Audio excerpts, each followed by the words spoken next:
Hello everyone, मैं शुभम एक बार फिर से आपका स्वागत करता हूं आपके अपने प्लेटफॉर्म सिवल5 पर। उम्मीद करता हूं कि आप लोग ठीक होंगे।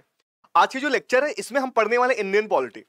और बात करूं मैं कितने लेक्चर कंप्लीट हो चुके हैं, तो अब तक 5 लेक्चर कंप्लीट हो चुके हैं, जिसमें हमने क्या पढ़ा कि 1600 ईस्वी से ईस्ट इंडिया कंपनी की स्थापना हुई, रेगुलेटिंग एक्ट आया, ऐसे होते होते हमने 1892 तक का इंडियन काउंसिल एक्ट कंप्लीट कर लिया है। यहाँ पे आपको देखने को मिलेगा कि इंडियन की भागीदारी स्टार्ट होती है, लेकिन बोलने का, पूरा प्रश्न पूछने का अधिकार अभी नहीं मिला हुआ है। लेकिन अब ऐसे में बात रही आज हम क्या पढ़ने वाले हैं। आज जो हम पढ़ने वाले हैं 1909 का एक्ट, 1919 का एक्ट और 1935 का एक्ट। ठीक है, अब ये जो आज का लेक्चर है ना, सबके लिए जरूरी है। हालांकि जितना पढ़ा रहा हूं सारा लेक्चर उन सभी बच्चों के लिए है जो किसी भी स्टेट लेवल एग्जाम की तैयारी कर रहे हैं, एसएससी सीजीएल को उनको एग्जाम देना हो।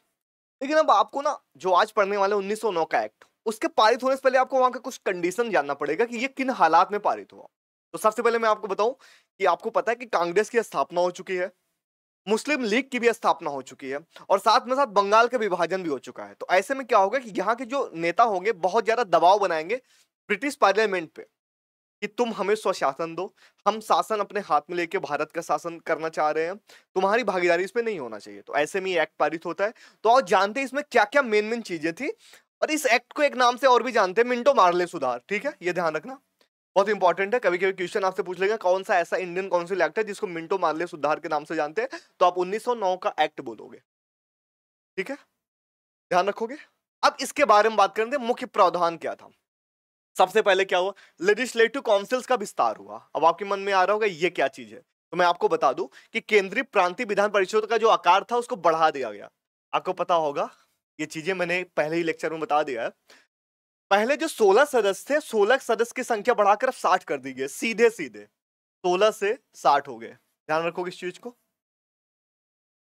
साथ में नॉन ऑफिशियल मेंबर्स का समावेश हुआ। नॉन ऑफिशियल मेंबर का मतलब ये होता है जो इंडियंस थे उनकी भागीदारी को और बढ़ाई गई। इंडियंस को गैर सरकारी बोलते थे, आपको मैंने बता रखा है। तो वही यहाँ पे बात हो रही है कि जो गैर सरकारी थे उनकी सदस्य संख्या बढ़ा दी गई है। ठीक है, इस चीज का ध्यान रखोगे। अब परिषदों की संख्या बढ़ेगी, लेकिन ये बात याद रखना, लेकिन अभी भी जो बहुमत था ना, बहुमत गैर सरकारी के पास ना होकर के ब्रिटिश पार्लियामेंट के जो सदस्य यहाँ पे थे उनका था। ये चीज ध्यान रखोगे। अब आगे आ जाओ। अब देखो, मुस्लिमों को पहली बार निर्वाचक मंडल, जो मैंने आपको बताया कि अधिकार दिया गया। निर्वाचक मंडल मतलब ये होता है, अलग से समझो, कि मुसलमानों के लिए उनको जो वोट देने का राइट्स है, केवल मुसलमान ही उनको वोट देंगे, और जो उनके प्रतिनिधि होंगे केवल केवल मुसलमान ही खड़े होंगे। अभी तो केवल वहां पे मुसलमानों की बात हो रही है, लेकिन जब आप आगे का एक्ट पढ़ोगे, उस आगे के एक्ट जैसे 1935 में आप पढ़ोगे, वहां पे आपको यह देखने को मिलेगा ईसाइयों के लिए, सिख के लिए, सबके लिए अलग अलग निर्वाचन मंडल का गठन कर दिया गया है, सबके लिए। ठीक है, ये चीजें ध्यान रखोगे। देखो, अभी तक क्या था ना, जब 1892 का जब इंडियन काउंसिल एक्ट आया था, तो वहां पे बहस का अधिकार इनको नहीं दिया गया था। लेकिन यहां पे पहली बार ऐसा होगा कि सदस्यों को बहस का अधिकार दिया जाएगा, लेकिन प्रश्न पूछने से 6 दिन पहले काउंसिल को बताना पड़ेगा कि ये प्रश्न पूछने वाले हैं। ये चीजें ध्यान रखोगे खूब अच्छे से। ठीक है, वोटिंग का अधिकार अभी भी इनको नहीं है, केवल ये प्रश्न पूछ सकते हैं, पूरक प्रश्न पूछ सकते हैं। मतलब ऐसा प्रश्न क्रॉस क्वेश्चन वाला नहीं पूछेंगे, क्वेश्चन नहीं पूछेंगे जो बजट से रिलेटेड होगा, और जो इनको प्रश्न पूछना होगा वो 6 दिन पहले काउंसिल को बताना होगा। सोचो, मतलब जो मैं प्रश्न पूछने वाला हूं 7 दिन पहले आपसे बता दूं, और उसके पहले आप उसका आंसर सोच के बैठोगे। मतलब ऐसे समझो कि एक तरीके से बस चूरन पकड़ाया गया, जुबला दिया गया इनको। इधर ध्यान रखो इसको अच्छे से। और आगे इसमें एक्ट में क्या है, कुछ सदस्य नामांकित किए गए। ठीक है, मुस्लिम प्रतिनिधि के तहत विश्वविद्यालय से, चैंबर ऑफ कॉमर्स से, जमींदार से, आदि से जो नामांकन किए गए थे। ये ऐसे नहीं कि कहीं से भी उठा लिया गया कि इंडियन से चलो इसको ले लो, नहीं।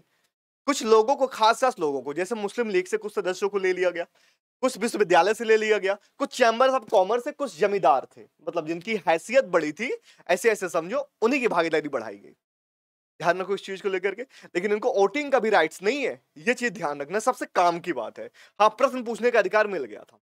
अगर मैं इसकी आलोचना की बात करूं, इस एक्ट के बारे में, कि इसमें आलोचना क्या है, आलोचना ये कि अभी भी कठपुतली वाला लोकतंत्र है। पावर अपने इंडियंस के पास नहीं है, ब्रिटिश पार्लियामेंट के पास है। यहां पे आपको पहली बार ना धर्म का एक सांप्रदायिकता का बीज देखते हुए मिलेगा, कि अलगाववादी नीति, कि भैया अब हिंदू मुस्लिम में इसको लड़वाते हैं, ये देश को मतलब तोड़ने का काम यहां पे किया जाएगा। तो इसीलिए देखोगे आप कि बंगाल का विभाजन भी हो चुका है, इंडियन मुस्लिम लीग की स्थापना भी हो चुकी है, और यहां पे पहली बार आपने देखा कि क्या होता क्या है, कि मुसलमानों के लिए अलग निर्वाचक मंडल का एक व्यवस्था किया गया, कि भैया अब जो मुस्लिम वाला क्षेत्र होगा, वहां के प्रतिनिधि जो होंगे वो मुस्लिम ही होंगे और उनको जो वोट देगा वो भी मुसलमान ही होगा। ये चीज ध्यान रखोगे। लेकिन बीज आगे चल के इतना ज्यादा बढ़ जाएगा ना कि आप 1935 में देखोगे कि अलग अलग और भी धर्म से इंक्लूड हो जाएंगे। ठीक है, इसमें क्या हुआ, मतलब आप ऐसे समझो जो लॉर्ड मिंटो था उसको ही फादर ऑफ कम्युनल इलेक्ट्रोल कहा गया है। ये चीज ध्यान रखना। मतलब आपसे अगर क्वेश्चन पूछ लिया कि फादर ऑफ इलेक्ट्रोल कम्युनल कौन है तो आप बता देना लॉर्ड मिंटो। ठीक है, आई होप आपको ये एक्ट यहां तक खूब अच्छे से समझ आया होगा। ठीक है, इसमें कुछ और बताने की जरूरत नहीं है। आप इसमें मेन यही समझो जो मैंने बताया कि सदस्य संख्या बढ़ाई गई गैर सदस्यों की, और कहां कहां से वो सदस्य थे। इसमें पहली बार ऐसा हुआ कि प्रश्न पूछ सकते थे बजट पे। ठीक है, वोटिंग का अधिकार अभी भी नहीं था। ये चीज ध्यान रखोगे। अब आ जाओ आगे, अब चलते 1919 के एक्ट पे। ठीक है, देखो 1919 का जो एक्ट आया है उस एक्ट के बनने से पीछे आपको ये चीजें जानना चाहिए कि किन परिस्थितियों में एक्ट बन के आया। देखो ये एक्ट जो बना उसके पहले आपको पता होगा 1914 से 18 के बीच में विश्व युद्ध चला है, प्रथम विश्व युद्ध। प्रथम विश्व युद्ध में क्या हुआ कि जो ब्रिटिश के लोग थे उन्होंने हमारे इंडियन से मदद मांगी, सेना से ये मदद मांगा कि तुम लोग अगर हमारा हेल्प करते हो, इस विश्व युद्ध में हमारी तरफ से लड़ते हो, तो हम ये तुम्हें आश्वासन देते हैं कि आने वाले समय में हम तुम्हें अब तुम्हारा देश स्वशासन की ओर लेके जाके हम तुम्हें दे देंगे। मतलब ऐसे समझो कि स्वशासन दे देंगे, तुम्हारा जो देश है प्रशासन तुम्हारे हाथ में दे देंगे। ये चीज समझ आ रही है कि मतलब जो हम अब राज कर रहे हैं, जो कानून हम बना रहे हैं अब तुम बनाओगे, तुम अपने हिसाब से उसको डील करोगे, ऐसा आश्वासन दिया गया। तो ऐसे में क्या हुआ, जो राजनेता थे या फिर जो मुस्लिम लीग की स्थापना जो हुई जी, इसके जो सदस्य वगैरह थे उन्होंने भी हाँ हामी भर दी, हाँ ठीक है। और साथ में जो कांग्रेस की स्थापना हो चुकी है, जो उसके नेता वगैरह थे सारे के सारे एक साथ मिलकर खूब अच्छे से यहाँ पे इसके साथ युद्ध लड़े और विजयी भी हुए। फिर बाद में क्या होता है, 1919 का एक्ट बन के आता है। पर 1919 का एक्ट में केवल एक तरीके से समझो, यहां भी बस जुबला दिया गया है, यहां भी ऐसे कुछ भी नहीं किया गया, बस दिखावे के लिए किया गया। अब क्या चीजें हुई आप ऐसे समझो, इस अधिनियम में पहली बार द्वैध शासन आया। द्वैध शासन वो भी प्रांतों में आया, पर ये आगे चल के खत्म हो जाएगा। मैं आपको बताऊं, इस अधिनियम की सबसे अहम विशेषता ये थी कि प्रांतीय सरकारों में लागू की गई। ठीक है, इसके अंतर्गत बिसाओ को दो भागों में, एक रिजर्व थे, एक ट्रांसफर थे। जो ट्रांसफर सब्जेक्ट था वो इंडियंस को दिया गया, जो रिजर्व थे।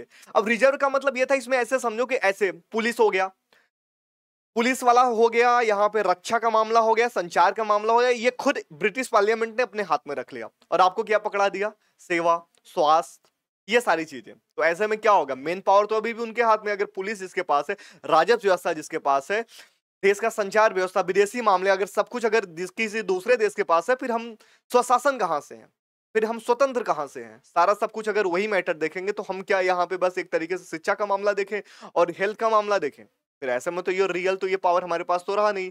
तो यही इसमें किया गया। ठीक है, यहाँ पे द्विसदनी विधायिका की शुरुआत हुई, ये चीजें ध्यान रखना।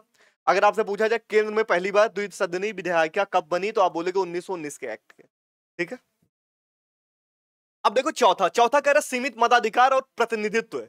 यहां पे बात हो रही रिप्रेजेंटेटिव की और मताधिकार की बात हो रही है। देखो मताधिकार सबको नहीं दिया गया, केवल कुछ ही लोगों को दिया गया। ऐसा नहीं था कि जितने इंडियंस हैं सारे वोट दे सकते हैं। ठीक है, वोट देने का राइट सिर्फ उनको दिया गया जिनके पास संपत्ति ठीक ठाक हो, शिक्षा में ठीक ठाक योगदान हो, टैक्स देते हो, उनको वोट देने का राइट था। और यहां पे आपको पता है कि जो मुसलमान लीग वाला स्थापना हुई थी, जो मुसलमानों के लिए एक पृथक निर्वाचक मंडल बनाया गया था, उसको भी यहां पे कंटिन्यू रखा गया, उसको डिसकंटिन्यू नहीं किया गया। मतलब ऐसे समझो यहां पे अब जात पात का, धर्म का बीज बोत चुके हैं अंग्रेज। यहां से आपको देश कटता हुआ बढ़ता हुआ धीरे धीरे दिखना स्टार्ट हो जाएगा।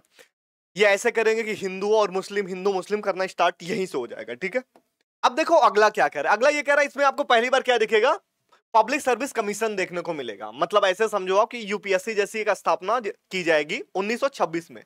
किस एक्ट से की जाएगी, 1919 के एक्ट से 1926 में यूपीएससी की स्थापना की जाएगी। और पहली बार यहां पर रेल के बजट का जो है उसको आम बजट से अलग किया जाएगा। ये इसलिए किया जाएगा जिससे रेल व्यवस्था अच्छी तरीके से चल सके। अगर आपसे पूछा जाए पहली बार रेल कब चला था भारत में, तो आप बोलेगे कब, 1853 में, मुंबई और ठाणे के बीच में। ये तो ध्यान रखोगे, पहली बार ट्रेन, फर्स्ट टाइम रेल की शुरुआत, रेल मुंबई वर्सेस ठाणे के बीच में। ठीक है, कब चला था, 1853 में। ठीक है, और 1919 का जो एक्ट आया इसमें पहली बार बजट को भी अलग किया गया, रेल बजट को। ये चीजें ध्यान रखोगे खूब अच्छे से, कंफ्यूज मत होना।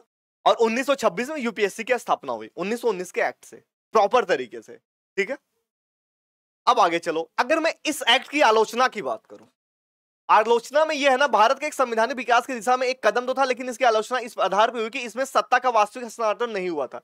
टीआरके सिस्टम तो आई थी, लेकिन अभी भी जो मेन मुद्दा था, मैंने आपको बताया कि मेन जो चीजें थी, ट्रांसफर वाले सब्जेक्ट और जो रिजर्व सब्जेक्ट था, अगर पुलिस बल हो गया, रक्षा का मामला हो गया, संचार हो गया, विदेशी मामले हो गए, अगर अभी भी अंग्रेजों के पास है तो वास्तविक शक्ति अंग्रेजों के पास ही है। समझ गए आप? यहां भी एक जुबला तरीके का काम किया गया। अब इसके बाद जो अगला एक्ट आएगा 1935 का एक्ट आएगा, एक तरीके से इसको मिनी कॉन्स्टिट्यूशन भी कहा गया है। आओ अब उसके बारे में जानते हैं, पर उसके बारे में जानने से पहले मैं आपको उसका बैकग्राउंड बताता हूं। ठीक है, देखो इसका जो बैकग्राउंड है ये 1935 में आया हुआ है। 1935 के पहले आपको पता होगा 1930 से 32 के बीच में गोलमेज सम्मेलन हुआ, और साथ ही साथ में आपको पता होगा साइमन कमीशन भी आया है, नेहरू रिपोर्ट भी आ चुकी है। तो इतनी सारी चीजें हो चुकी हैं, और साथ में भारतीय राजनेता थे उनके संवैधानिक स्वराज की मांग भी तेज हो चुकी है। तो उन्हीं के जवाब में, मतलब आप ऐसे समझो, गोलमेज सम्मेलन हो गया, साइमन कमीशन हो गया और नेहरू रिपोर्ट, इन सब के आधार पे 1935 का एक्ट चल के आया। इतना सारा दबाव था, उसके बाद ये एक्ट पारित हुआ। और इसमें क्या था कि भैया सबसे विस्तृत था, इतना बड़ा एक्ट आज तक नहीं आया था, जिसमें 321 धाराएं थी और 10 अनुसूचियां थी। ठीक है, ये ध्यान रखोगे, इतना बड़ा एक्ट कभी नहीं आया था। इसमें संघीय व्यवस्था की स्थापना की गई, लेकिन यह ध्यान रखना संघीय व्यवस्था ये लागू नहीं हुआ था। इसमें मांग किया गया था कि भैया ब्रिटिश भारत के प्रांत और देसी रियासतें को शामिल किया जाना था, लेकिन ये नहीं हुआ, ये लागू नहीं किया गया। ठीक है, तो संघीय ढांचा ये लागू नहीं हो पाया, ये ध्यान रखना, तो इसलिए ये अपने काम का नहीं है। द्वैत शासन का अंत हुआ, आपको पता होगा 1919 के एक्ट में द्वैत शासन आया था प्रांतों में, उसको खत्म कर दिया जाएगा। प्रांतों को पूरी तरीके से अब क्या कर दिया जाएगा, स्वतंत्र कर दिया जाएगा, कि तुम अपनी शक्ति अपने हिसाब से देख सकते हो, अपनी चीजें, अपना पावर तुम खुद देखो, खुद संभालो। और यहां पे पहली बार आपको यह देखने को मिले, केंद्र में द्वैत स्टार्ट हो जाएगी, केंद्र में द्वैत शासन स्टार्ट हो जाएगा। जहां प्रांतों में द्वैत शासन खत्म हुआ, वही अब क्या होगा, कुछ जो विषय थे जनरल गवर्नर के अधीन थे उसको रिजर्व में दे दिया गया, कुछ विषय भारतीय मंत्रियों को सौंप दिए गए, लेकिन संघीय व्यवस्था स्टार्ट नहीं हुआ था, जिसकी वजह से यह भी रद्द कर दिया गया। मतलब यह भी काम में नहीं था, तो यह भी आपके काम का नहीं है, ये ध्यान रखना। आपको पता है ये भी आपके काम का नहीं है। और सबसे बड़ी बात मैंने आपको बताया 1935 के एक्ट में एक 1909 का एक्ट बताया था, उसमें क्या था कि मुस्लिम लीग की स्थापना जब हो चुकी थी, वहां पर मुसलमानों के लिए अलग पृथक मंडल बनाया गया था निर्वाचन का, यहां पे सबके लिए बना दिया गया, इंडो इंडियंस के लिए, बिजनेस कम्युनिटी के लिए, सिख और ईसाइयों, सबके लिए। ठीक है, चीजें ध्यान रखोगे। और इसके बाद पहली बार आपको यहाँ पे संघीय न्यायालय देखने को मिलता है, जो भी वर्तमान में सुप्रीम कोर्ट है। सुप्रीम कोर्ट जिसकी स्थापना 1950 में अभी वर्तमान वाला देखने को मिलता है, लेकिन इसकी स्थापना 1937 में हो चुकी थी। अगर आपसे पूछा जाए किस एक्ट से हुआ था, तो आप 1935 के एक्ट से बोलोगे, और किस सन में हुआ था 1937 का बोलोगे। ठीक है, ध्यान रखोगे, ये चीजें थी। और साथ में सबसे जरूरी क्या था, इसका महत्व क्या था, यही एक ऐसा था जिसको ब्लूप्रिंट बोला जाता है इंडियन कॉन्स्टिट्यूशन का। आई होप आपको यहां तक खूब अच्छे से समझ आया होगा। आज हमने क्या क्या पढ़ा, 1909 का एक्ट, 1919 का एक्ट और 1935 का एक्ट। अब जो कल पढ़ने वाले हैं 1935 को और अच्छे से बताऊंगा कि यहां से क्या क्या इंडियन कॉन्स्टिट्यूशन में लिया गया है। आई होप आपको वीडियो पसंद आया होगा। अगर वीडियो पसंद आया है, चैनल पे नए हैं तो चैनल को सब्सक्राइब कीजिए, साथ में शेयर कीजिए। थैंक यू, फिर मिलते हैं।